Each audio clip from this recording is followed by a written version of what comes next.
Polymarket and Kalshi are two leading prediction market platforms with distinct features and regulatory frameworks in 2025. Polymarket operates as a decentralized crypto-based platform allowing global users to predict outcomes on events like elections and sports using USDC without needing KYC, though US residents cannot legally profit directly from its markets.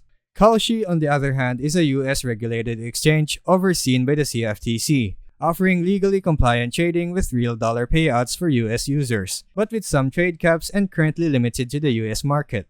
Which platform is better depends on your location and priorities.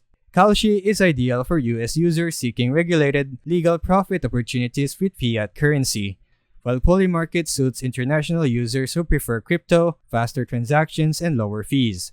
Both platforms innovate the prediction market space, but Kalshi's legal clarity contrasts with Polymarket's broader global reach and crypto focus.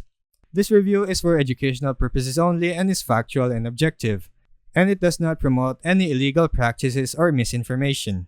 And that will be all for today's video. I will see you on the next one. Thanks for watching.